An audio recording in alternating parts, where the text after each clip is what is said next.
Hi అండి, ఈనాడు తెలిసి with me అంజలిలో ప్రస్తుతానికి ఏపీలో ఉన్నాం.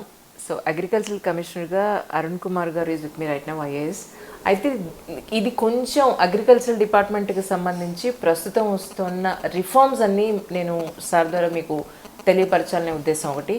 సార్ మీరు ఎంత పర్సనల్ నేను అడగద్దు అని అన్నా అక్కడక్కడ కొంచెం కొంచెం అడుగుతాను తప్పనిసరిగా, ఎందుకంటే మీ గురించి తెలుసుకోవాలని అలాంటి వాళ్ళకి క్యూరియాసిటీ ఉంటుంది కదా. ముందైతే మీకు వెల్కమ్ టు మై షో అండి. Thank you so much for your coming sir. Thank you అమ్మా, ఇట్స్ మై ప్లెజర్. సార్ ఎక్కడ మీ నేటివ్ ప్లేస్ యాక్చువల్లీ? మాది శ్రీకాకుళం జిల్లా అండి. I come from north coastal. శ్రీకాకుళంలో పలాస అనే గ్రామంలో పుట్టడం. పలాస మీద సినిమా కూడా తీశారు సార్. మేము సినిమా అది యాక్చువల్గా పలాస సినిమా ఆ ప్రాంతంలో తీసిందే. అండ్ ఆ లాంగ్వేజ్, వాళ్ళు మాట్లాడిన భాష, యాస అంతా మీరు చూసినట్టయితే that is what is our language that use to be. ఇప్పుడు ఈ చదువులు, ఈ ఉద్యోగాల్లో పడి కొంత రిఫైన్ అయ్యాం, కానీ అదర్వైజ్ మా ఊర్లోకి వెళ్తే అదే భాషలో ఇప్పటికి కూడా ఆ భాషలోనే మాట్లాడతారు. మీరు సార్ అక్కడికి వెళ్తే ఆ భాషలో మాట్లాడతారు? అది మర్చిపోయామమ్మా, ఎందుకంటే చాలా కాలం అయింది. బట్ వాళ్ళు ఆ భాష మాట్లాడితే మాత్రం అర్థం చేసుకోగలుగుతాం, అంతవరకు అయితే ఉంది. Okay. So agriculture family basically. Okay. So తర్వాత మా ఫాదర్ వాళ్ళు శ్రీకాకుళం మైగ్రేట్ అయిపోయారు 1963-64లో. అక్కడ నుంచి అంటే మేము పుట్టడం అది పలాసలో పుట్టిన, మొత్తం బాల్యం అంతా కూడా till graduation it is in Srikakulam అండి. ఓకే సార్, ఎన్ని సంవత్సరాల నుంచి అగ్రికల్చర్ డిపార్ట్మెంట్లో మీరు ఉన్నారు? ప్రస్తుతం కోవిడ్ సిచ్యువేషన్స్లో ఈ 1.5 year నుంచి కానీ ప్రస్తుత రైతుల పరిస్థితి ఏంటంటే సార్? యాక్చువల్లీ నేను ప్రస్తుత గవర్నమెంట్ వచ్చిన తర్వాత, అంతకుముందు నేను I was there as commissioner women and child welfare. 2019లో I'm given this commissioner's job. I just completed 2 years last month. 26th of June I completed 2 years. So very interesting field. చాలా అంటే agriculture department అంటే బ్యూరోక్రసీలో ఉన్న అభిప్రాయం ఏంటంటే కొద్దిగా complex field, అంత ఎక్కువగా ఆస్పైర్ చేయరు ఈ జాబ్ కోసం కానీ, ఈ డిపార్ట్మెంట్ కోసం కానీ, ఎందుకంటే సమస్యలు ఎక్కువ ఉంటాయి. బేసికల్గా it is not a simple department. అతివృష్టి, అనావృష్టి, యూ హ్యావ్ హై రెయిన్స్, పంటలు వెళ్ళిపోతాయి. లేదంటే వరద, కరువు వచ్చింది, పంటల దిగుబడే లేదు ఒకసారి అత్యధికంగా మీకు దిగుబడులు వచ్చాయి, మార్కెట్ లేదు. So everywhere you are cornered. So నిత్యం ఏవో ఒక రకమైనటువంటి సమస్యలు, లేదంటే క్వాలిటీ, దొరికే ఎరువులు, పురుగు మందులు, విత్తనాలు, వీటి నాణ్యత బాగలేదు. సో అగైన్ ద డిపార్ట్మెంట్ నకిలీ వచ్చేసి, so again department has to respond. So then there are issues of ఇందాక నేను అన్నట్టు మద్దతు ధర దొరకలేదు, that is an issue. Crop fail అయింది, ఇన్సూరెన్స్ రాలేదు, క్రాప్ పెట్టుబడికి డబ్బులు లేవు. మన ఆంధ్రప్రదేశ్లో చూస్తానమ్మా, మనకు ఉన్నటువంటి టోటల్ అగ్రికల్చర్ ఏరియాలో దాదాపు 80% of them are small and marginal farmers. అంటే 3 నుంచి 4 ఎకరాల కన్నా తక్కువ ఉన్న, విస్తీర్ణం ఉన్న వాళ్ళే రైతులు మనకు ఎక్కువ మంది ఉన్నారు. మీరు అమెరికా, ఆస్ట్రేలియాలో చూస్తే ఒక్కో రైతుకి ఒక 500 ఎకరాలు, 1000 ఎకరాలు, 2000 ఎకరాలు ఉంటాయి. బట్ ఇక్కడ అది కాదు పరిస్థితి. ఓన్లీ 5-10% 10 ఎకరాలు, 20 ఎకరాలు ఉన్నాయి.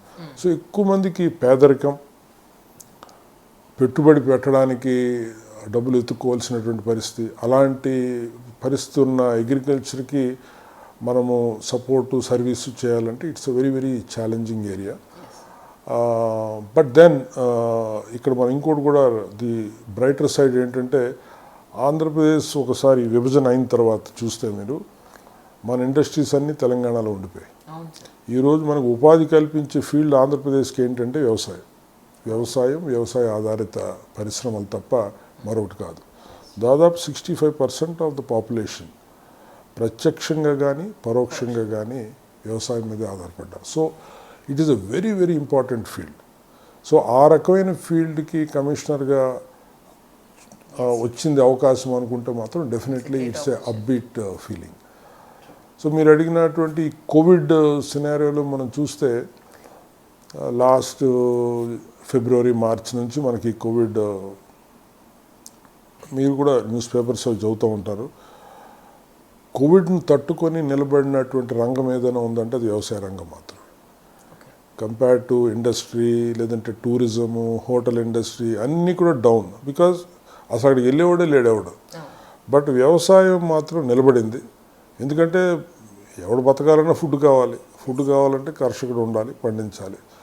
అండ్ ఈ కల్టివేటర్స్ కూడా తగు జాగ్రత్తలు పాటిస్తూ వాళ్ళు వ్యవసాయం చేసుకున్నారు. మనకి ఎక్కడ కూడా వ్యవసాయ వృద్ధిలో ఎక్కడ ఈ కోవిడ్ కారణంగా రాలేదు. Last year there was a slight dip in production total state level, but that is not due to Covid. There were series of rains. మనకి అన్సీజనల్ రెయిన్స్, అకాల వర్షాలు రావడం వల్ల కొంత దిగుబడి తగ్గింది. But otherwise agriculture as a sector has done very well in AP state even in the time of COVID. ఒక మొక్క నాటేసి సెలబ్రిటీగా ఒక ఫోటో పెట్టేసుకుని నేను మొక్క నాటను మీరు నాటండి అని చాలా క్యాంపెయిన్ నడిచింది. బట్ నిజానికి కూడా రైతులు పొద్దున్న లేస్తే కొన్ని వేల లక్షల మొక్కల్ని వరి నాట్లు అవ్వనివ్వండి ఏదైనా కానీ విత్తనం దగ్గర నుంచి పంట పండేంత వరకు కూడా వాడు ఎంతో సేవ చేస్తారు. ఎన్నో మొక్కలు నాడతారు, ఎన్నో పళ్ళు పంట కోస్తారు. మరి అతన్ని ఎప్పుడు మనం గుర్తించాం, అతని కష్టాన్ని పట్టించుకోం, అతన్ని పట్టించుకోం, ఎక్కడ సపోర్ట్ ఇస్తున్నాం అని నాకు చాలా బాధ అనిపించింది. Such a beautiful point that is అనిపించింది. With due respects to him and also to you, let me correct it. అంటే ఇక్కడ పాయింట్ ఏంటంటే ఎవరైనా మొక్క నాటి సెలబ్రిటీ అయ్యాడంటే అది బేసికల్గా మొక్కలు నాటడం అనేది ఇది ఒక కొత్త క్యాంపెయిన్ స్టార్ట్ అయింది. అంటే పర్యావరణాన్ని పరిరక్షించాలి, చెట్లు తగ్గిపోతున్నాయి, దానివల్ల వాతావరణ కాలుష్యం, గ్లోబల్ వార్మింగ్, ఆ కాన్సెప్ట్లో ఇప్పుడు సెలబ్రిటీస్ మొక్కలు నాటుతున్నారు. బట్ మనం వ్యవసాయం విషయంకి వస్తే ఇట్స్ ఎ లైవ్లీహుడ్. ఇది ఒక జీవనోపాధి కోసం చేస్తున్నారు. ఎస్, డెఫినెట్లీ ఈ రోజున రైతు అనేవాడు దేశానికి వెన్నెముక అనే మాట ఏదైతే ఉందో అది 100% సత్యం. బట్ దెన్ ప్రస్తుతం మీరు చూసినట్టయితే government the kind of support that is given to the farmer and agriculture, it is phenomenal. అంటే మన ముఖ్యమంత్రి గారు చూస్తే మీరు వ్యవసాయానికి ముందుగా కావాల్సింది పెట్టుబడి. So let us first start with assisting the farmer with giving some input assistance. ప్రతి రైతు కుటుంబంలో ప్రతి రైతుకి 13,500 రూపాయలు వైఎస్ఆర్ రైతు భరోసా అనే పేరుతో ప్రతి సంవత్సరం ఎవ్రీ ఇయర్, అంటే it is like annual salary లాగా 13,500 వారి అకౌంట్లో వేసేస్తున్నాం. సో ఇందాక నేను చెప్పాను చూడండి, చాలామంది రైతులు 3 నుంచి 4 ఎకరాల లోపున ఉన్నటువంటి వాళ్ళకి ఈ డబ్బు చాలా ఇంపార్టెంట్. వాళ్ళకి విత్తనాలు కొనడానికి కానీ ఎరువులు కొనడానికి కానీ డబ్బులు సరిపోతాయి. సో దాదాపుగా మనం ఈ రాష్ట్రంలో 52 లక్షల రైతు కుటుంబాలకి ఎవ్రీ ఇయర్ ఇప్పుడు ఈ సహాయం అందిస్తున్నాం. ఇది ఈ ఇయర్ 3rd ఇయర్ మనం అందించాం. That is one program. Number 2, మన రాష్ట్రంలో ఏంటంటే ఎక్కువగా ఈ అతివృష్టి అనావృష్టి అనే దానివల్ల పంట నష్టపోవడం అనేది సంభవిస్తూ ఉంటుంది. సో పంట నష్టపోవడం చెప్పడం ఏంటి, మనకి పంట నష్టపరిహారం రావాలి అంటే క్రాప్ ఇన్సూరెన్స్. సో క్రాప్ ఇన్సూరెన్స్లో భాగస్వామ్యం ఇవ్వాలంటే మళ్ళీ రైతు కట్టాలి డబ్బు, premium. Any life insurance or any insurance, unless you pay premium you can't get claim. So this government said in it's promise, అంటే మనకు నవరత్నాలు అని ఉన్నాయి. ఆ నవరత్నాల్లో ఒకటి వైఎస్ఆర్ రైతు భరోసా అయితే ఇంకొకటి వైఎస్ఆర్ ఉచిత పంటల బీమా. సో దాంట్లో రైతు కట్టాల్సినటువంటి ప్రీమియం కూడా ప్రభుత్వమే చెల్లిస్తుంది. అంటే రైతు ఏం కట్టక్కర్లేదు, రైతు పంట పండించుకుంటాడు, ఆయన పేరు మేము నమోదు చేసుకుంటాము. పంట ఏదైనా నష్టం సంభవిస్తే ఆయనకయ్యే నష్టపరిహారం ప్రభుత్వమే చెల్లిస్తుంది. సో ఆ విధానం గత 2 ఏళ్ల నుంచి అమలవుతుంది. మూడోది ఏంటంటే రైతులు బ్యాంకుల నుంచి రుణాలు తెచ్చుకుంటారు. ఈ రుణాల మీద కట్టాల్సిన వడ్డీ ప్రభుత్వమే కడుతుంది. కేవలం తీసుకున్నవాడు అసలు చెల్లిస్తే చాలు. ఈ రోజుల్లో వడ్డీ లేకుండా రుణం లభించడం అంటే you and I can't imagine. మనం ఈరోజు బయటకు వెళ్తే 2 రూపాయల వడ్డీ 3 రూపాయల వడ్డీ అనేది అసలు వడ్డీయే లేదు, మొత్తం నీ వడ్డీ అంతా ప్రభుత్వమే కడుతుంది. సో అది ఒక స్కీమ్ని మనం ఈరోజు రన్ చేస్తాం. సో అన్ని రకాలుగా రైతుని ఆదుకునేడానికి ప్రభుత్వం మాత్రం చాలా రకాలైనటువంటి పథకాలు పెట్టి వేల కోట్ల రూపాయలు ఆ పథకాల కోసం వెచ్చిస్తుంది. అది కూడా పారదర్శకంగా. జనరల్గా గవర్నమెంట్ స్కీమ్స్లోనమ్మా ఇంప్లిమెంట్ చేసేటప్పుడు ఇచ్చే చేతికి తీసుకునే చేతికి మధ్యలో చాలా ఉంటాయి. అవును సార్ సో అందులోకి వస్తాను నేను కూడా. పథకాలు బోల్డ్ అని ఉన్నాయి, బోల్డ్ ఉంటాయి. ఇంప్లిమెంటేషన్ గ్రాస్ రూట్ లెవెల్లో అంతవరకు రీచ్ అవుతుందా సార్ అంటే? ఈ పథకాల్లో ఉన్న బ్యూటీ ఏంటంటే ఇది గతంలో మాదిరిగా చెక్ ఇచ్చి వీఆర్ఓకి ఇస్తే వీఆర్ఓ వాడి మామూలు తీసుకొని చెక్ ఇచ్చే ఆ విధానం లేదు ఇంకా. Okay it's a DBT, direct benefit transfer. Okay ఆ రైతు కుటుంబం తాలూకా అకౌంట్ నెంబర్, ఆధార్తో లింక్ అయిన అకౌంట్ నెంబర్ ఏదైతే ఉంటుందో ఆ వివరాలు మేము తీసుకుంటాము. సీఎం గారు ఒక రోజున పలానా రోజున ఈ 52 లక్షల కుటుంబాలకి నేను 13,500 చెల్లిస్తాను అనుకుని ఒక రోజున అనౌన్స్ చేసి అదే రోజున మీటర్ నొక్కి ఆ డబ్బు అంతా కూడా వాళ్ళ అకౌంట్లోకి వెళ్ళిపోయింది. సో ఇందులో ట్రాన్స్మిషన్ లాస్ అనేది జీరో. Thank God. అండ్ రెండోది ఏంటంటే పారదర్శకత. ఎవరికి వచ్చింది, ఎవరికి రాలేదు, ఎందుకు రాలేదు, ఈ వివరాలన్నీ కూడా ప్రతి గ్రామ పంచాయతీ పరిధిలో గ్రామ సచివాలయంలో లిస్టులు తెలుగులో పెడతాం. సో దట్ ఎవరైనా రాని వాళ్ళు ఉంటే దరఖాస్తు పెట్టుకోవచ్చు, రావచ్చు. సో ఆ రకంగా సాచ్యురేషన్ దిశగా మనం ఈ స్కీమ్స్ అన్నీ కూడా ముందుకు తీసుకెళ్తున్నాం. So that way I think AP farmer, ఆంధ్రప్రదేశ్లో ఉన్న farmers definitely we are much better off than many other state farmers. ఆ రకంగా ఘంటాపదంగా చెప్పొచ్చు. అండ్ ఇంకా still government is planning to do more schemes. ఎందుకంటే మీరు అన్నమాట ఇందాక కరెక్ట్. రైతు మాత్రం అంటే మీరు అనొచ్చు ఈ సపోర్ట్ రైతుకు సరిపోతుందా అని. సరిపోదని అంటాను నేను. ఇంకా రైతుకు సపోర్ట్ అవసరం. ఈరోజు రైతు పండించిన పంటకి మద్దతు ధర లభించడం అనేది ఒక పెద్ద ఛాలెంజ్ అయిపోయింది. రైతు పండించిన వెంటనే ధర ఒక రకంగా ఉంటుంది, రైతు చేతి నుంచి ఆ సరుకు వెళ్ళిపోయిన తర్వాత ధర పెరుగుతుంది. అవును సార్. సో ఇలాంటివి ఉన్నాయి. ఈ స్ట్రక్చరల్ ఇష్యూస్ని కూడా డీల్ చేయడానికి కూడా ప్రభుత్వం సన్నద్ధంగా ఉంది. ప్రభుత్వమే మద్దతు ధర ఇచ్చుకొని వాటిని వేరే వాళ్ళకి అమ్మడం, ఆ రకంగా కనీస మద్దతు ధర అనేది రైతుకి ఇవ్వడం అనే కాన్సెప్ట్ కూడా గత 1-2 ఇయర్స్గా ఇంప్లిమెంట్ చేస్తున్నాము. ఇంకా అది భవిష్యత్తులో ఇంకా మరింత పటిష్టంగా అమలు చేయాలనేది ప్రభుత్వ ఆలోచన. రైతు ఎవరైతే పంట పండిస్తున్నారో ఆ రైతులు ఎవరు కూడా వాళ్ళ పిల్లల్ని కానీ వాళ్ళ మనవల్ని కానీ సేమ్ ఫీల్డ్లోకి రావడానికి ఇష్టపడటం లేదు. ఎందుకు అని అంటే ఇందులో కాయ కష్టం ఎక్కువనైనా నష్టపోయేది ఎక్కువ, మేము సంపాదించింది ఏం లేదు, సాధించింది ఏమీ లేదు, మీరు బాగా చదువుకోండి అని పంపిస్తున్నారు. అది వాళ్ళ పాయింట్ ఆఫ్ వ్యూ కూడా తప్పు కాదు. కానీ ఇలా ప్రతి రైతు అనుకుంటే మనకి 5,000 నోట్లోకి వెళ్ళడం కూడా కష్టమే. మీరు చెప్పింది కరెక్టే. అంటే జనరల్గానే నానుడే ఇది, ఏ రైతు కూడా తన పిల్లల్ని రైతుగా చూడాలనుకోడు అనేది అది ఉన్నమాట వాస్తవం. ఎందుకంటే వ్యవసాయ రంగంలో ఉన్నటువంటి ఇష్యూస్ వల్ల.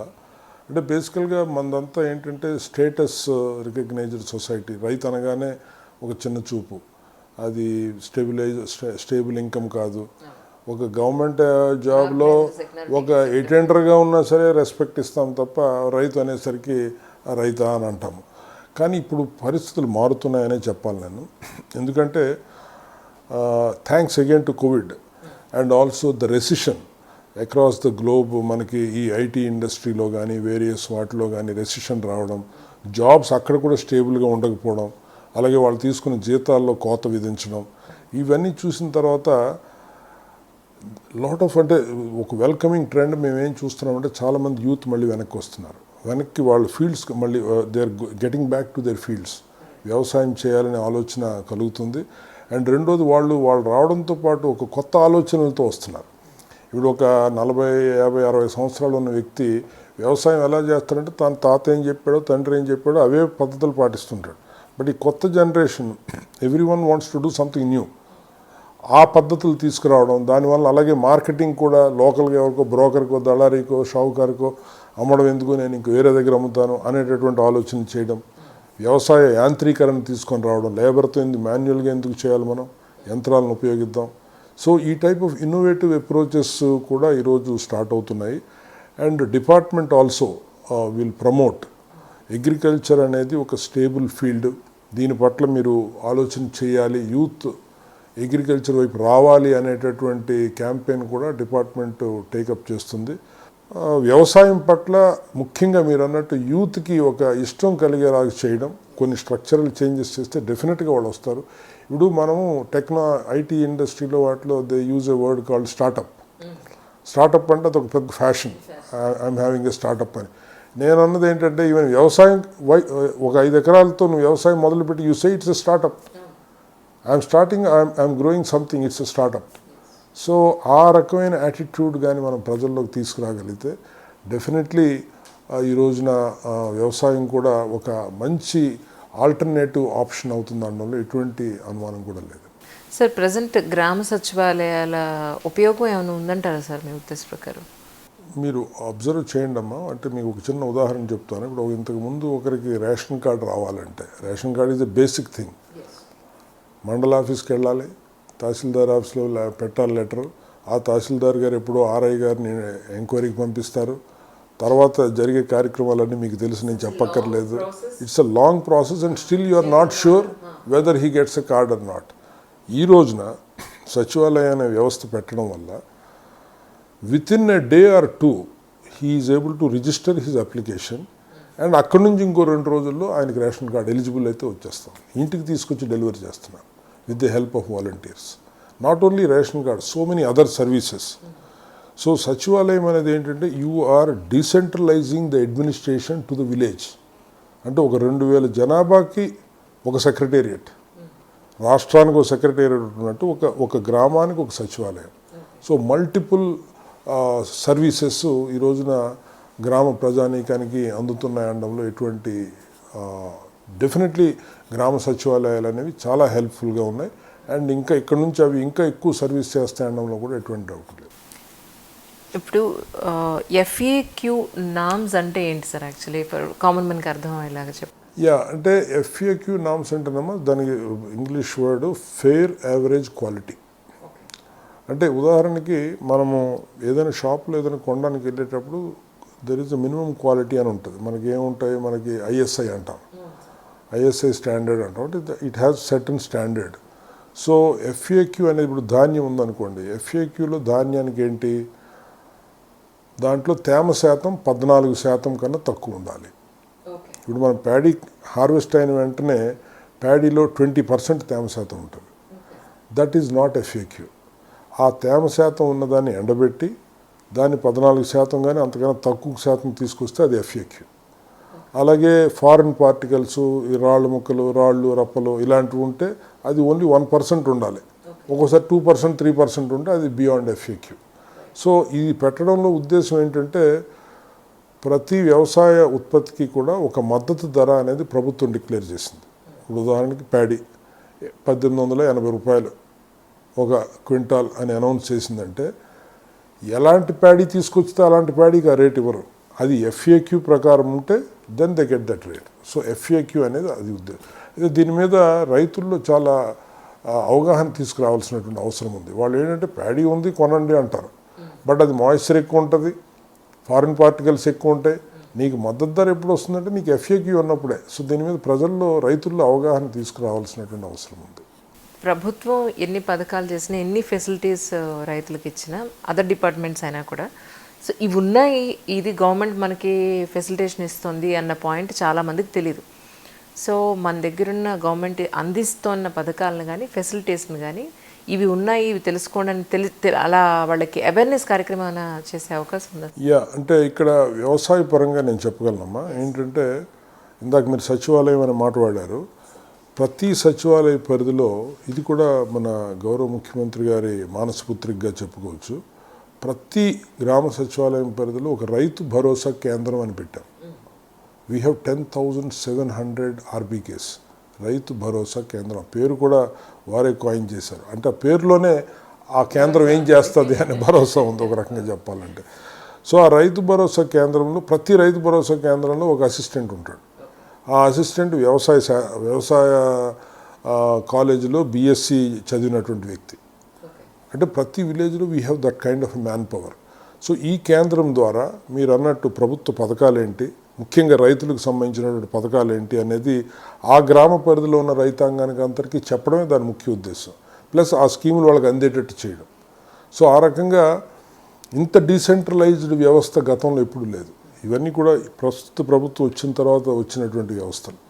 కాబట్టి ఆ ట్రాన్స్మిషన్ లాస్, అంటే ప్రభుత్వం ఏమనుకుంటుందో అది ప్రజలకు తెలుస్తుందా లేదా, ప్రజలకు చేరుతుందా లేదా అనే అనుమానం ఇంకా లేదు. Because we have so many offices at the field level, at the cutting edge level. So ఆ రకంగా ఉండడం వల్ల ఎవరికి సమాచారం మాకు తెలీదు అనేటటువంటి పరిస్థితి లేదు. అర్హత లేని వాళ్ళు నాకు రాలేదు అని చెప్పి గొడవ పెట్టచ్చు, but that is not due to lack of awareness. They are trying to be extra smart. So అవి మనం ఈ కేంద్రాల ద్వారా we are trying to clarify them అనమాట. నకిలీ అనేది ప్రతి ఫీల్డ్లోనే ఎంటర్ అయిపోయింది సార్. ఒరిజినాలిటీకి పోటీగా ఉంటుంది అది కూడా. సో ఈ నకిలీ విత్తనాల పాయింట్ ఆఫ్ వ్యూలో రైతులు చాలా వరకు సూసైడ్ చేసుకుని ఫ్యామిలీ సూసైడ్ చేసుకునే సందర్భాలు కూడా మనం చాలాసార్లు చూస్తున్నాం. అది కొంతవరకు ఇప్పుడు తగ్గిందంటారా సార్ మీ ఉద్దేశ ప్రకారం? యా, సి బేసికల్గా any input be it seed, fertilizer or pesticides, ఇవి ఏవైతే డిమాండ్లో ఉంటాయో ఇటువంటి వస్తువులు ఏది మీరు ఇందాక అన్నట్టు ఏది డిమాండ్లో ఉంటే దానికి ఫేక్ ఒకటి తయారైపోతుంది. సో అదే పరిస్థితి ఇక్కడ కూడా ఉంది. సో ఇక్కడ ఏంటంటే దీన్ని కంట్రోల్ చేయడానికి డిపార్ట్మెంట్ దగ్గర యాక్ట్ పరంగా అంటే చట్ట ప్రకారం మాకు అన్ని అధికారాలు, నియంత్రించే అధికారము, కంట్రోల్ చేసే అధికారము, వీటిని ప్రోహిబిట్ చేసే అధికారము, వీటిని అరెస్ట్ చేసే అధికారం అంతా కూడా మా దగ్గర ఉంది.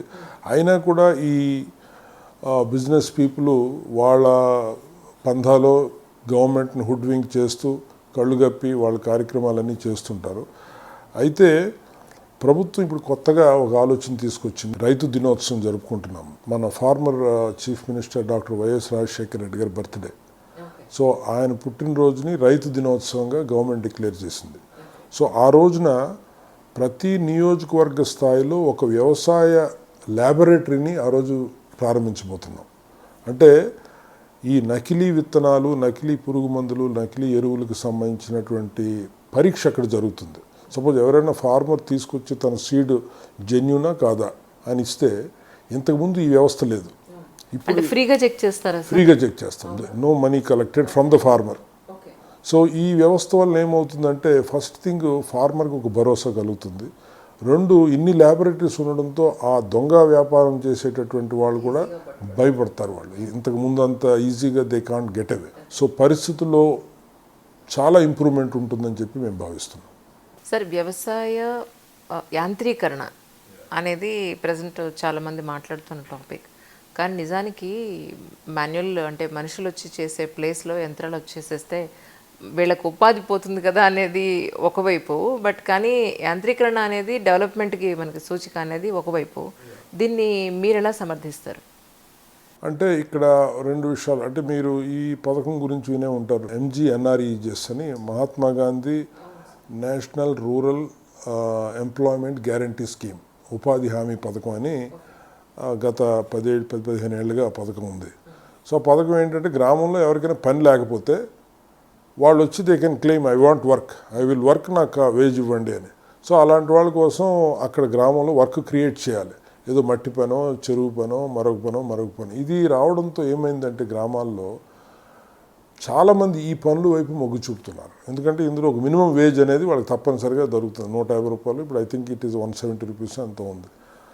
సో ఎక్కువ మంది ఇంతకుముందు వ్యవసాయానికి అందుబాటులో ఉన్నటువంటి wage labour are moving towards ఈ NREGS వర్క్స్ వైపు వెళ్తున్నారు. ఎందుకంటే అక్కడ తక్కువ పని చేస్తే మినిమం వేజ్ దొరుకుతుంది. ఒక 4 hours 5 hours వాళ్ళు కాదనుకొని పని చేస్తే వాళ్ళకి వచ్చేస్తుంది. సో అది తీసుకుంటూ కూడా వాళ్ళు ఇంకేదైనా వేరే పని చేసుకోవచ్చు ఆ రోజు. దానివల్ల there is a severe shortage of man power for agriculture. ఈ రోజున ప్రతి రైతు, మీరు ఏ రైతుని కదిలించినా వారు మాట్లాడేది ఏంటంటే, నేను నాట్లు వేసుకోవాలంటే నాకు లేబర్ దొరకడం లేదు, నేను కోత కొయ్యాలంటే నాకు లేబర్ దొరకడం లేదనే పరిస్థితి. సో ఈ పరిస్థితుల్లో మెకనైజేషన్ అన్నది ఇది ఇన్ఎవిటబుల్ సొల్యూషన్. ఇక్కడ మీరు అన్నట్టు ఇది వస్తే ఉపాధి పోతుందనే భయం పడక్కర్లేదు. అక్కడ మనుషులే దొరకడం లేదు అక్కడ. So that is the only option. రెండోది ఏంటంటే ఇట్ ఈస్ మోర్ ఎఫిషియెంట్. మాన్యువల్గా చేసేదానికన్నా మెషిన్ ద్వారా చేయడం వల్ల ఇంకా సమర్థవంతంగా, ఇంకా ఫాస్ట్గా మనం యాక్టివిటీ చేయొచ్చు. కాబట్టి future is for farm mechanization. And ప్రస్తుత ప్రభుత్వం ఫార్మ్ మెకనైజేషన్ కూడా పెద్దపీట వేసి మెషిన్స్ కొనుక్కొని, ఆ కొనుక్కున్న దాంట్లో 40% ప్రభుత్వమే రాయితీ ఇచ్చి ఈ మెషిన్స్ని గ్రామ స్థాయిలో అవసరమైన వాళ్ళకి అద్దెకిచ్చి రన్ చేసే కస్టమ్ హైరింగ్ సెంటర్స్ని కూడా పెద్ద ఎత్తున మనం చేయబోతున్నాము. అంటే మనం విదేశాలతో చూస్తే మనం మెషిన్స్ వాడేది విదేశాలతో కంపేర్ చేస్తే చాలా తక్కువ. So we have to travel a lot ఆ పరిస్థితి రావడానికి. సో తర్వాత మట్టిలో సారవంతా పోతుంది, సారవంతమైన మట్టి అసలు మనకి ఇప్పుడు లేదు ఇంతకు ముందు ఉన్నంత అనేది చాలామంది వాదన. సో మీరేం చూస్తున్నారు ఎగ్జాక్ట్గా గ్రాస్ రూట్ లెవెల్లో, మీరేం అబ్జర్వ్ చేస్తారు? దిస్ ఈజ్ ఎ ఫ్యాక్ట్ అమ్మా, ఇందులో డౌట్ లేదు. దీనికి చాలా కారణాలు ఉన్నాయి. అంటే అంటే ఇట్స్ లైక్ ఒక వర్జిన్ ఏరియా ఉందనుకోండి, అక్కడ ultimately how a plant grows or how a seed germinates, it is all because of the nutrients in the soil. అక్కడ మట్టి సారవంతమైంది, అన్ని రకాలైనటువంటి పోషకాలు ఉంటే బ్రహ్మాండమైన గ్రోత్ వస్తుంది. అది లేనప్పుడు గ్రోత్ సరిగ్గా రాదు, సరైనటువంటి ప్రొడక్టివిటీ రాదు మనకి. సో దీనికి కారణాలు ఏంటని చూస్తే, ఒకటి లాంగ్ టైంలో మనము కల్టివేషన్, అంటే ఒకే ఫీల్డ్ని మనం ప్రతి సంవత్సరంకి 2 సార్లు 3 సార్లు కల్టివేట్ చేసి దాన్నే మనం వాడుతున్నాం. ఒకే పంట ఒకే పంట కూడా చేస్తాం. మోనోక్రాప్ కల్చర్ అని ఉంటుంది. ఒకే పంటను వేయడం, వరి వరి వరి వరి వరి ఇంకొకటి వేయకుండా, అదొక కారణం. సో అక్కడ విరామం లేకుండా మనం పంటలు పండించడం అనేది ఒక ఇది. రెండోది ఎక్సెసివ్గా యూజ్ ఆఫ్ ఫెర్టిలైజర్స్, అవసరానికి మించి ఎరువులు, కెమికల్ ఎరువులు అవి వాడడం వల్ల కూడా కొంత ఈ కార్బన్ కంటెంట్ అంటాం, దట్ ఈజ్ చాలా కీలకం అనమాట. సాయిల్లో ఉండేది ఈ కర్బనం అంటారు తెలుగులో. ఈ కార్బన్ కంటెంట్ తగ్గడం వల్ల కూడా నేలలు కొద్దిగా లెస్ ప్రొడక్టివ్ అవుతున్నమాట వాస్తవం. చౌడు బారిపోవడం ఇలాంటివన్నీ జరుగుతున్నాయి. సో వీటిని అడ్రస్ చేయడానికి కొన్ని రకాలైనటువంటి విధానాలు ఉన్నాయి, డిపార్ట్మెంట్ ప్రమోట్ చేస్తున్నవి. ఇప్పుడు ఉదాహరణకి కొన్ని పచ్చి రొట్ట విత్తనాలు అంటారు. సో అవి వాటి వల్ల ఏం పంట రాదు, అంటే పంట రాదంటే దానివల్ల ఏమి మనకు ఉపయోగపడే పంట ఏమి రాదు. బట్ అవి పండించడం వల్ల అవి వాటిలోనే కుళ్ళిపోతాయి అన్నమాట. అక్కడే పెరిగితే అక్కడే వాటిని కలయి దున్నేస్తాం మనం. సో అవి కార్బన్ యాడ్ చేస్తాయి సాయిల్కి. సో అలాంటి పంటలు పండించడం ద్వారా, అలాగే మనం వాడే ఎరువుల్ని వాటిని కూడా ఎక్సెస్ వాడకుండా బ్యాలెన్స్డ్గా వాడడము, ఇలాంటివి చేయడం వల్ల, అలాగే క్రాప్ రొటేషన్ అంటాం. అంటే ఇప్పుడు వరి వేసాం అనుకోండి, వరి వేసిన వెంటనే మళ్ళీ వరి వేయకుండా ఏదైనా మినుము కానీ పెసర కానీ వేస్తే కొంత మళ్ళీ రీజువనేట్ అవుతుంది. సో ఇటువంటివి ఎడ్యుకేట్ చేయడం ద్వారా మన ఫెర్టిలిటీని పెంచడానికి కూడా డిపార్ట్మెంట్ ప్రయత్నం చేస్తుంది. మీరు ఒక టీవీ ఛానల్లో ఈ రైతుల దానికి సంబంధించిన కొన్ని వీడియోలు చేశారు. ఐ థింక్ మన టీవీ అనుకుంటా. మన టీవీలో చేశారు. దాని కింద ఒకళ్ళిద్దరు రిపీటెడ్గా ఒక మెసేజ్ పెట్టారు సార్. ఓకే. అది నాకు మళ్ళీ ఇన్స్టాగ్రామ్లో అగైన్ నాకు, మేడం మీరు కనుక ఈసారి ఇంటర్వ్యూ చేస్తే ఈ పాయింట్ అడగండి అని పెట్టారు. అదేంటంటే, ఎంపీఈఓస్కి ఫార్మర్స్కి మధ్య గ్యాప్ ఉంది సార్, ఫీల్డ్ లెవెల్లో కొన్ని సమస్యలు ఉన్నాయి, మేము చాలా ప్రాబ్లం ఫేస్ చేస్తున్నాం, ఎంఎస్పి రైతుకి రావటం లేదు. ఇది ఆయన సారాంశం. ఇదేంటి అనేది నాకు కూడా తెలియదు. సో ఇప్పుడు మీరు చెప్తే. సో ముందు ఎంఎస్పి గురించి చెప్తాను. ఇందాక నేను చెప్పాను కదా, ఎంఎస్పి అంటే మినిమం సపోర్ట్ ప్రైస్, అంటే ఇందాక నేను చెప్పిన కనీస మద్దతు ధర. అంటే రైతు పండించిన పంటకి ప్రభుత్వం కనీస మద్దతు ధరని నిర్ణయిస్తుంది. ఇందాక నేను చెప్పాను కదా, ప్యాడీ 1880 రూపాయలు ఒక క్వింటల్, అలాగే పెసర 7000 రూపాయలు ఎంత ఉంది, అలాగే మినుము 6000 రూపాయలు చిల్లర ఉంది, అలాగే మొక్కజొన్న 1800 రూపాయలు ఎంత. ఇలా ఒక్కొక్క ధరకి ఆ ధర ఎలా నిర్ణయిస్తారని కూడా అడగచ్చు మీరు. ఆ ధరకి అంటే ఆ పంట పండించడానికి అయ్యే ఖర్చు ఎంత, ఆయన ఇన్పుట్స్కి ఎంత ఖర్చు పెడతాడు, లేబర్కి ఎంత ఖర్చు పెడతాడు, శ్రమ ప్లస్ ఇతర ఎక్స్పెండిచర్ అంతా కలిపి ఇంత అయితే రైతు బతకగలుగుతాడు అని ఒక నిర్ణయిస్తాం. That is called MSP. అయితే అది ఎంఎస్పి డిక్లేర్ చేసింది గవర్నమెంట్ ఆఫ్ ఇండియా, బట్ దాన్ని ఎన్ఫోర్స్ చేసే మెకానిజం లేదు. రైతు ఒక ప్రైవేట్ వ్యాపారం ఉన్నాడు, వాడు అంతకన్నా తక్కువ కొన్నా మనం చేయగలిగేది ఏమి లేదు. సో అక్కడ డిమాండ్ సప్లై ఫ్యాక్టర్స్ ఉంటాయి. ఎక్కువ ప్రొడక్షన్ ఉందనుకోండి, కొనేవాడు ఎప్పుడు కూడా ఇంకా నువ్వు ఎంత తక్కువకి ఇస్తావు చెప్పు అని అడుగుతాడు తప్ప, రైతు నాకు మద్దతు ధర ఇస్తే తప్ప నేను ఇవ్వనంటే రైతు ఎక్కడ దాచుకుంటాడు ఇది. సో ఒక్కొక్కసారి తక్కువ ధరగానే అమ్ముకునే పరిస్థితి ఉంటుంది. దీన్ని అడ్రస్ చేయడానికి ప్రభుత్వమే ముందుకొచ్చి ఈ ఉత్పత్తులన్నీ ఒకవేళ కానీ మీకు మద్దతు ధర కన్నా తక్కువ మార్కెట్లో ఉంటే మేమే నీ దగ్గర కొంటాం మద్దతు ధర ఇచ్చి అనే ఒక కార్యక్రమం మొదలుపెట్టింది. అది ముందుకు వెళ్తూ ఉన్నాం. ఇక రెండోది, మీరు ఎంపీఓస్ అనే మాట వాడారు. ఎంపీఓస్ అనేవాళ్ళు ఏంటంటే, ఇందాక నేను చెప్పాను చూడండి, రైతు భరోసా కేంద్రాలని. మనం ఒక్కొక్క రైతు భరోసా కేంద్రంలో ఒక అగ్రికల్చర్ అసిస్టెంట్ నియమించాం. ఇది డైరెక్ట్ జాబ్, గవర్నమెంట్ ఎంప్లాయీ. వాళ్ళకి టెస్ట్ పెట్టి వాళ్ళకి పరీక్ష రాత పరీక్ష అది పెట్టి సెలెక్ట్ చేసి is a regular government employee. అంతకు ముందు ఉన్న ప్రభుత్వంలో ఈ వ్యవస్థ లేకపోవడంతో కొంతమందిని కాంట్రాక్ట్ పద్ధతిలో నియమించింది. వాళ్ళే ఈ ఎంపీఓలు, మల్టీపర్పస్ ఎక్స్టెన్షన్ వర్కర్స్. సో వీళ్ళు ఏమైపోయారంటే మనకి వీళ్ళు రావడంతో వాళ్ళ అవసరం లేకుండా పోయింది. ఎందుకంటే వీళ్ళు ప్రతి గ్రామానికి ఒకరు ఉన్నారు. ఈ ఎంపీఓస్ ఇప్పుడు అదనంగా అయిపోయారు. సో వీళ్ళు సమస్య ఏంటంటే మరి మా సంగతి ఏంటో చూడండి, మీరు మమ్మల్ని గాలికి వదిలేస్తారా అని. ఇది ప్రభుత్వానికి దృష్టిలో పెడుతున్నాం వీరిని. ఎందుకంటే మనతో ఒక 4-5 ఏళ్ళు పనిచేశారు కాబట్టి వీళ్ళకి కూడా మనం ఏదైనా అవకాశం చూద్దామని దీని మీద ముఖ్యమంత్రి గారు కూడా స్పందించి అవసరం ఉంటే వీళ్ళ సేవలు కూడా ఉపయోగించుకోండి అనే మాట కూడా మాతో చెప్పారు. సో వీటి మీద ప్రభుత్వం తగు నిర్ణయం తీసుకుంటుంది. పిఎం కిసాన్ గురించి కొంచెం తెలియజేయండి అని చాలామంది అడిగారు. ఏంటి అసలు అది? అంటేనమ్మా ఇది పిఎం కిసాన్ అంటే మీకు ఇందాక చెప్పాను కదా, ప్రతి సంవత్సరం గౌరవ ముఖ్యమంత్రి గారు మనకి ఏదైతే వైఎస్ఆర్ రైతు భరోసా పథకం కింద 13,500 ఇస్తారని ఇందాక చెప్పాను నేను. ఈ పథకం ఏంటంటే కేంద్రం రాష్ట్రం కలిపి అమలు చేస్తున్నటువంటి పథకం ఇది. సో ఈ 13,500 రూపాయల్లో పిఎం కిసాన్ అనే స్కీమ్ కింద మనకు 6,000 రూపాయలు వస్తాయి. రాష్ట్ర ప్రభుత్వం తన బడ్జెట్ నుంచి 7,500 రూపాయలు ఇస్తుంది. సో ఈ 7,500 ఆ 6,000 కలిపి 13,500 ప్రతి రైతు కుటుంబానికి మనం ఇవ్వడం జరుగుతుంది. ఇది పిఎం కిసాన్. అయితే ఇందులో ఇంకొక ప్రత్యేకత మన రాష్ట్రం వరకు ఏంటంటే ఈ పిఎం కిసాన్ అన్నది ఎవరికైతే సొంత భూమి ఉందో వాళ్ళకి మాత్రమే వస్తుంది. మీకు సొంతంగా వ్యవసాయం మీరు ఉంటేనే మీకు ఇస్తారు. కానీ మనం ఇచ్చే రైతు భరోసా సపోజ్ మీరు వేరే వాళ్ళ దగ్గర ల్యాండ్ కౌలు అంటే తెలుసు కదా మీకు, లీజ్. మీకు సొంత భూమి లేదు, మీరు వేరే వాళ్ళ దగ్గర భూమి తీసుకొని అది మీరు కల్టివేట్ చేస్తున్నారు. సో అలాంటి వాళ్ళకు కూడా మనం రైతు భరోసా ఇస్తాం. అలా ఇచ్చేటప్పుడు మొత్తం 13,500 కూడా రాష్ట్ర బడ్జెట్ నుంచే మనం వాళ్ళకి ఇస్తున్నాము. అలాగే ట్రైబల్స్, గిరిజనులు ఎవరైతే బాగా సమాజంలో వెనకబడి ఉన్నారో వాళ్ళు అటవీ భూములు దున్నుతూ ఉంటారు. అలాంటి వాళ్ళకు కూడా పిఎం కిసాన్ రాదు. కానీ మనమే రాష్ట్ర ప్రభుత్వం నుంచి వాళ్ళకి 13,500 రూపాయలు ఇస్తున్నాము. సో పిఎం కిసాన్ గురించి అదనమాట. ఓకే సార్, ప్రస్తుతానికి వ్యవసాయంలో వచ్చిన మార్పులు ఏంటి అని అంటే ఏం చెప్తారు సార్ ప్రజెంట్ సినారియోలో? వ్యవసాయంలో మార్పులు అంటే ఒకటి, మనము రైతు మార్కెట్ ఆధారిత ఉత్పత్తులు చేయాలి అనేది మనం రైతుకి ఎక్కువగా చెప్తున్నాం. అంటే నేను ఇదే పంట పండిస్తాను, దీనికి మార్కెట్ ఉన్నా లేకపోయినా అనే విధానం నుంచి బయటికి రమ్మంటున్నాం మనం. సో ఏది మార్కెట్, ఇప్పుడు మనం ఏ వస్తువు చేసినా సరే ఇది అమ్ముడవుతుందా లేదా అని ఆలోచన చేసే వస్తువు తయారు చేస్తాం.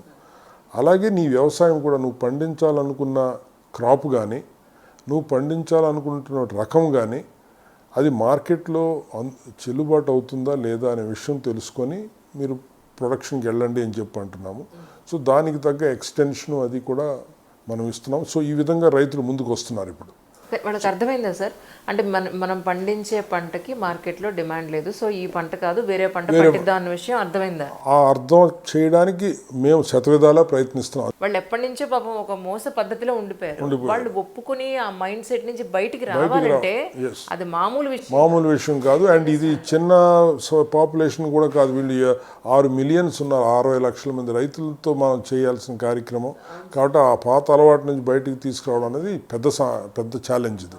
అయితే బట్ ఇప్పుడు ఏంటంటే కొన్ని వ్యవస్థలు పెట్టాం. ప్రతి గ్రామంలో ఒక సలహా సంఘం రైతులతో. మనం అధికారులు చెప్తే వినరు, కానీ ఆ సాటి రైతులే చెప్తే రైతులు వింటారు. సో అలాంటి రైతులతో సంఘం ఏర్పాటు చేశాము మండల స్థాయిలోని, జిల్లా స్థాయిలోని. సో మా వంతు ప్రయత్నంగా అది చేస్తున్నాం. ఇది ఒక మార్పుగా చెప్పుకోవచ్చు. రెండోది, రైతుల్లో ఈ excessive use of chemical fertilizers, pesticides మనం వాడకూడదు, వీటిని తగ్గించాలి అనే ఆలోచన కూడా రైతుల్లో ఈరోజు వస్తుంది. సో ఇది కూడా ఒక మంచి ఆలోచన. ఎందుకంటే కన్జ్యూమర్స్లో అవేర్నెస్ పెరిగింది. ఇప్పుడు మీరు కూడా ఏదైనా సూపర్ మార్కెట్కి వెళ్తే ఆర్గానిక్ కొందామని వెళ్తారు మీరు. ఏదైనా 24 లీటర్ మంత్ర లేదంటే ఇలాంటివి ఏమైనా కొద్దిగా కాస్ట్లీ అని. ఎందుకంటే you feel they are more healthy.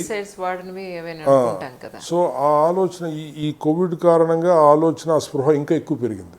So ఈరోజు రైతులకి ఆ విషయం కూడా తెలిసింది. సో భవిష్యత్తులో ఆ విధమైనటువంటి వాటి వైపు కూడా మరి వెళ్తున్నారు. ఇందాక నేను చెప్పినట్టు యూత్ అగ్రికల్చర్లోకి రావడం, ఫామ్ మెకనైజేషన్ బాగా పెరగడం, అలాగే రైతులు ఇంకొక ఆలోచన కూడా ఏం చేస్తున్నారంటే యాజ్ ఇట్ ఈజ్ పండిన పంటనే అమ్మడం కన్నా దాన్ని కొద్దిగా ప్రాసెసింగ్ చేసి దాన్ని కొద్దిగా చేసి అమ్మితే ఇంకొద్దిగా అదనంగా నిధులు వస్తాయి, మనకి డబ్బులు వస్తాయి కదా అని ఆలోచన చేసే రైతులు కూడా తయారవుతున్నారు.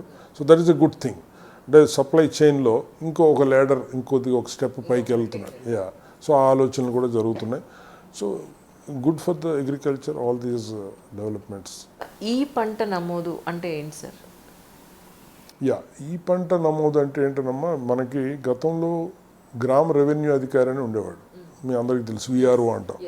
సో విఆర్ఓ వాళ్ళు పుస్తకం రాసేవాళ్ళు, ఎవరు రైతు, ఆయన పేరేంటి, ఆయనకున్న విస్తీర్ణం ఏంటి, ఆయన ఏం పంట పండించేవాడు అని. కానీ ఈరోజు విఆర్ఓకి చాలా ఎక్కువ బాధ్యతలు అయిపోయాయి. ఆయన కొత్తగా భూమి ఎవరైనా కొంటే వారి పాస్ పుస్తకాలు ఇవ్వడం, టైటిల్ డీడ్స్ ఇవ్వడం. సో ఇందులో పడిపోయి అసలు ఏం వ్యవసాయం చేస్తున్నారు, ఎవరు వ్యవసాయం చేస్తున్నారు అనే రికార్డే లేకుండా పోయింది. సో దీన్ని గుర్తించి మన గౌరవ ముఖ్యమంత్రి గారు ఏమన్నారంటే, let us maintain a digital record of all the cultivators, ఎవరెవరైతే కల్టివేట్ చేస్తున్నారు. అంటే honourable CM is very keen that who is the owner అనేది మనకు అనవసరం, who is the cultivator. Because వాళ్ళ వల్లనే ఈరోజు వ్యవసాయం సాధ్యం అవుతుంది, not because of the owner. So కల్టివేటర్ని సపోర్ట్ చేయడానికి ఎవరు కల్టివేటర్ అయితే వాళ్ళ పేరు మనం రికార్డులోకి తీసుకొస్తాం. ఏ పంట వేశాడు, ఎప్పుడు వేశాడు అనే వివరణ కూడా రాసే రికార్డు పేరే ఈ క్రాప్ ఆర్ ఈ పంట. సో ఇది మనం గత 2 yearsగా అమలు చేస్తున్నాము. సో దీనివల్ల ఏంటంటే ఇంకా రైతు సెపరేట్గా వెళ్ళి నమోదు చేసుకోక్కర్లేదు. ఇప్పుడు ఇందాక నేను చెప్పాను వేరియస్ స్కీమ్స్, నాకు బీమా రావాలి ఆయన ఎక్కడికి పోనక్కర్లేదు, ఈ పంటలో పేరుంటే చాలు. లేదు నా పంట నేను వేరే వాళ్ళకి అమ్మాలి, ప్రభుత్వం కొనాలి, ఆయన ఏం కొత్తగా సర్టిఫికేట్ తెచ్చుకోక్కర్లేదు, ఈ క్రాప్లో ఉంటుంది. సో ఈ పంట అనేది ఇప్పుడు చాలా ఇంపార్టెంట్ అయిపోయింది. రైతే వచ్చి నమోదు చేసుకోవాలా సార్, లేకపోతే రైతు దగ్గరికి మనం వెళ్తాం. మన దగ్గర ఉన్నటువంటి రైతు భరోసా కేంద్ర సిబ్బంది ఫీల్డ్కి వెళ్ళి ఆయనకు ఒక ట్యాబ్ ఇచ్చాము, ఆ ట్యాబ్లో ఫోటో తీసి ఆ వివరాలన్నీ నమోదు చేస్తారు. It is all geo fencing, అన్ని టెక్నాలజికల్ ఫీచర్స్ అన్నిటితో మనము ఈ యాప్ని డెవలప్ చేయడం జరిగింది. యూట్యూబ్లో చాలా మంది మెసేజ్ పెట్టినవి నేను నోట్ చేసుకున్నాను అనమాట. Okay custom high rising centres. Custom hiring centres అనేది నేను ఇందాక చెప్పాను. నేను కస్టమ్ హైరింగ్ సెంటర్స్ అంటే ఏంటంటే, ఇప్పుడు ఒక రైతు తన పంటకు సంబంధించినటువంటి అన్ని పరికరాలు తనే సొంతగా కొనుక్కునే పరిస్థితి ఉండదు. ఇప్పుడు ఉదాహరణకు వరి పండించే రైతు ఉన్నాడు, ఆయనకి ట్రాన్స్ప్లాంటర్ ఉండాలి, ట్రాక్టర్ ఉండాలి, ప్లవింగ్ చేయాలి, మళ్ళీ స్ప్రేయర్స్ ఉండాలి స్ప్రే కొట్టడానికి, పంట అయిపోయిన తర్వాత కోత కోయాలంటే ఒక హార్వెస్టర్ ఉండాలి. ఈ ఎక్విప్మెంట్ అంతా కలిపి ఒక 50 లక్షలు అవుద్ది. సో ఈ 50 లక్షలు ఒక రైతు ఎక్కడ పెట్టుకోగలడు? సో దీన్ని గుర్తించి మన ముఖ్యమంత్రి గారు ఏమన్నారంటే, ప్రతి విలేజ్లో మనం ఒక హైరింగ్ సెంటర్ పెడదాం, కస్టమ్ హైరింగ్ సెంటర్. సో ఈ కస్టమ్ హైరింగ్ సెంటర్ దగ్గర మనం ఎక్విప్మెంట్ అంతా పొజిషన్ చేద్దాం. కావాల్సిన రైతు అద్దె కట్టి ఎక్విప్మెంట్ వాడుకుంటాడు. ఒక 1 yearలో అన్ని గ్రామాల్లో. చాలా గొప్ప విషయం సార్, ఎందుకంటే అద్దె పే చేస్తున్నారు కాబట్టి కొంతలో కొంత ఆ ఎక్విప్మెంట్ కి తీసుకొచ్చిన అమౌంట్ కొంత ఫిల్ అవుతుంది. వీళ్ళకి రీప్లేస్మెంట్ ఏదైనా చేయాలన్నా కూడా ఈ అమౌంట్ తో కొంతవరకు రీప్లేస్ చేసుకోగలుగుతారు, రిపేర్స్ వీళ్ళకి ఎక్విప్మెంట్ అందుబాటులో ఉంటుంది. Great achievement. అది జరిగితే అది పూర్తి 1 yearలో అది సాధ్యం అవుతుందమ్మా. వీటికి ఒక పేరు కూడా పెట్టాం, వైఎస్ఆర్ యంత్ర సేవా కేంద్రం అని. ఈ కస్టమ్ హైరింగ్ అనడానికి మీరు కూడా కొద్దిగా కష్టపడ్డారు. సో ఆ కష్టం లేకుండా రైతులందరికీ అర్థమయ్యే భాషలో యంత్ర సేవా కేంద్రం. సో ప్రతి గ్రామంలో కూడా ఇవి రాబోతున్నాయి. సో దీనివల్ల రైతులకి ప్లస్ ఆ కేంద్రాన్ని నిర్వహించే వాళ్ళకి ఇద్దరికీ లాభంగా ఉండేటట్టుగా స్కీమ్ డిజైన్ చేయడం జరిగింది. ఏం చదువుకుని సివిల్స్ వైపు వచ్చారు అంటే ఏం చెప్తారు? Which turns you this way? అంటే ఏం చదువుకుంటాననే క్వశ్చన్ ఆన్సర్ చేయడం ఈజీ. వెరీ అంటే లుక్ బ్యాక్, ఎప్పుడు కూడా చదువు స్టూడియస్గా కానీ లేదంటే ఎగ్జాంపులరీ స్టూడెంట్ అనేటటువంటి బ్యాడ్ నేమ్ ఎప్పుడు నాకు లేదు. Yes, I been always a back bencher. And schooling and all is in government school. Luckily 1 నుంచి 10వ తరగతి వరకు ఒకే స్కూల్. ఎందుకంటే మా ఫాదర్ బిజినెస్ మ్యాన్ కాబట్టి ట్రాన్స్ఫర్లు అలాంటి ఇబ్బంది ఏమి లేదు. సో స్థిరపడిపోయాం కాబట్టి ఒకటో తరగతి నుంచి 10వ తరగతి వరకు అప్పట్లో ట్రైనింగ్ స్కూల్ అనేవాళ్ళు, దాన్ని ఇప్పుడు గవర్నమెంట్ హై స్కూల్ అంటున్నారు. అవును సార్, అవును సార్. బట్ అంటే మనం గవర్నమెంట్ స్కూల్ అనగానే పేదవాళ్ళు వెళ్తారు అనే ఒక ఇమేజ్ ఉంటుంది. బట్ ఒకప్పుడు way back in 60s training school చాలా మంచి ఇమేజ్ ఉండేది. ఈవెన్ 80s లో మేము చదివినప్పుడు కూడా సార్, ఫస్ట్ 10th వరకు 6th to 10th ఉండేది. అప్పుడు ఫస్ట్ 5th వరకు ఒక స్కూల్ ఉండేది, ప్రైమరీ స్కూల్స్ అని, హై స్కూల్ అని సపరేట్గా పెట్టారు. బట్ మీరు చెప్పినట్టు అప్పట్లో అందరూ గవర్నమెంట్ స్కూల్ ఉండేవాళ్ళు. మనకి కార్పొరేట్ స్కూల్స్ కల్చర్ అప్పుడు లేదు, ఒకటో రెండో మిషనరీ స్కూల్స్ ఉండేవి. Otherwise government school is the school where పెద్దవాళ్ళ నుంచి పండితుల నుంచి పామరుల వరకు వాళ్ళ పిల్లలందరినీ కూడా అక్కడికే పంపిస్తారు. సో ఆ రకంగా అది చాలా మంచి స్కూల్. లుక్ బ్యాక్ టీచర్స్ కానీ అక్కడ ఉన్న బిల్డింగ్ అంత బాగుండేది కాదు, చాలా పురాతనమైన బిల్డింగ్. మనకి ఫెసిలిటీస్ కూడా అంత ఉండేవి ఇప్పుడు ఉన్నటువంటి నాడు నేడు లాంటి ప్రోగ్రామ్స్ అప్పుడు లేవు. So very old building. అప్పట్లో ఏంటంటే కొన్ని రూమ్స్లో అయితే పైన ఏమైనా స్లాబ్స్ పడిపోతాయేమో అని కూడా కూర్చునేవాళ్ళం అనమాట. But otherwise excellent teachers. So అది అయిన తర్వాత గ్రాడ్యుయేషన్ మళ్ళీ అక్కడే government arts college. So intermediate చదివాము.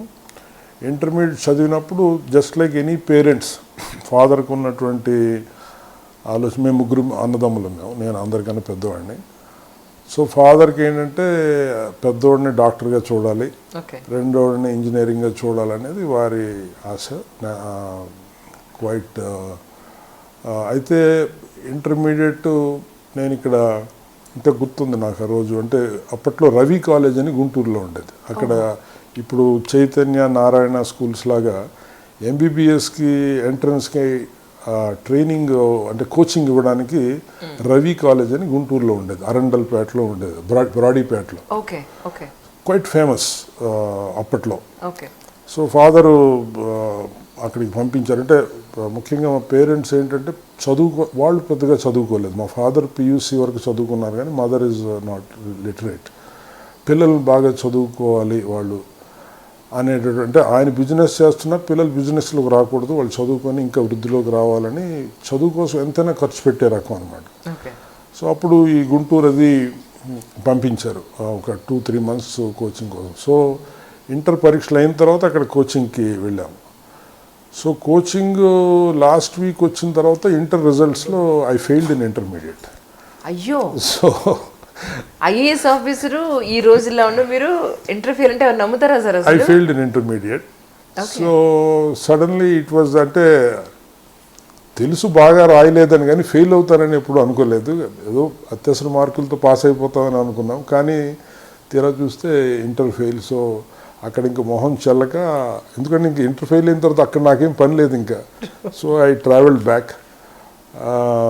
బట్ ఆ ఇయర్లో ఏంటంటే ఎక్సెప్షనల్లీ లో పర్సంటేజ్ ఆఫ్ పాస్ ఉండడం వల్ల ఒక 2 నెలల కాలంలో, అంటే ఆ 2 నెలలు చాలా సఫరింగ్, అందరి అవమానాలు ఇవన్నీ ఎదుర్కొంటూ మళ్ళీ ఎప్పుడు సప్లిమెంటరీ వస్తుందా అని చూసే time. Government has given some moderation marks. అంటే ఏంటంటే మరీ తక్కువ పర్సంటేజ్ పాస్ అయ్యారు అని చెప్పి ఒక 3 మార్కులు కలిపారనమాట అందరికీ. సో ఆ గ్రేస్ మార్క్స్ లాగా ఇవ్వడంతో అక్కడ పాస్ అయిపోవడం జరిగింది. Botany is 18 marks you should get for 50. I got 15. So with that 3 I got 18. So I without supplementary or whatever March September March అనే విధానం లేకుండా I got into graduation. So ఈ 2 నెలలు break వచ్చింది కాబట్టి ఇంకా అసలు ఎంసెట్ అప్పుడు రాసాము, కానీ అసలు ఆడు లిస్టులో ర్యాంకులో కూడా నా స్థానం లేదనమాట, ఏ ర్యాంకులో కూడా. సో అప్పుడు డిగ్రీలో అప్పుడు కూడా నాన్న ఏం చెప్పారంటే, నువ్వు బీఎస్సీలో చేరు, so that you can give second attempt, third attempt for medicine, still you have chances. 3 attempts 4 ఉండేవి అప్పుడు.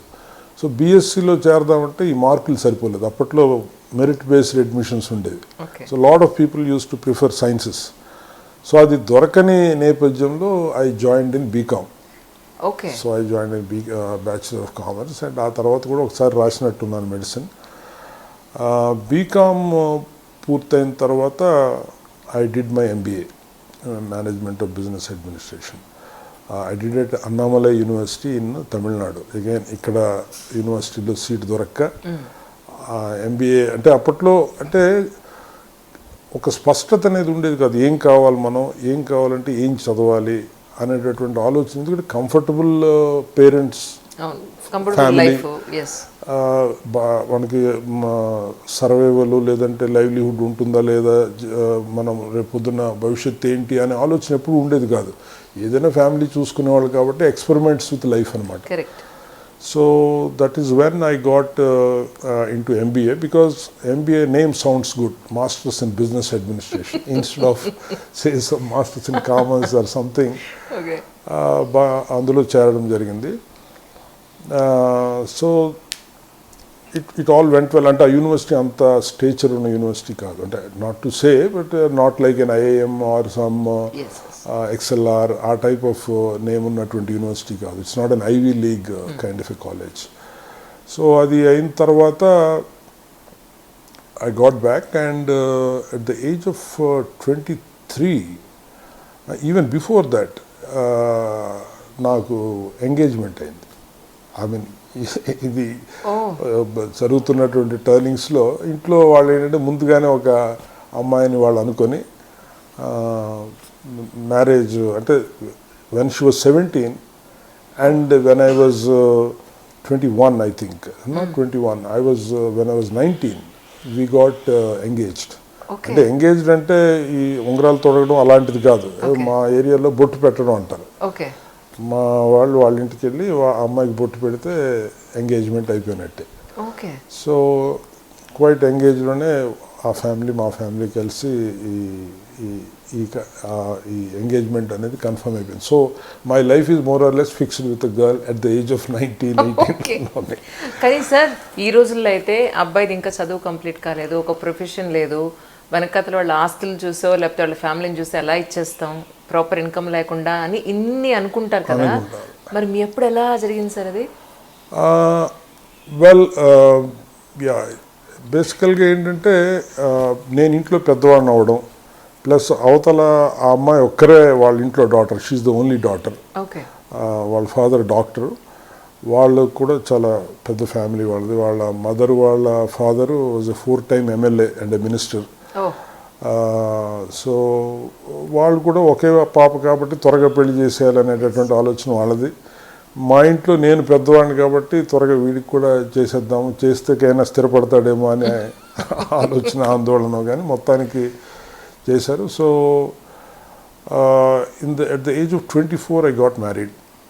And when she was just barely completed 17, not even completed 17. I am not even completed 24. That is when I got married. So అప్పుడు story మొదలైంది అనుకోవచ్చు ఒక రకంగా చెప్పాలంటే. ఎందుకంటే అప్పటి వరకు life సాదాసీదాగా నడిచిపోయింది.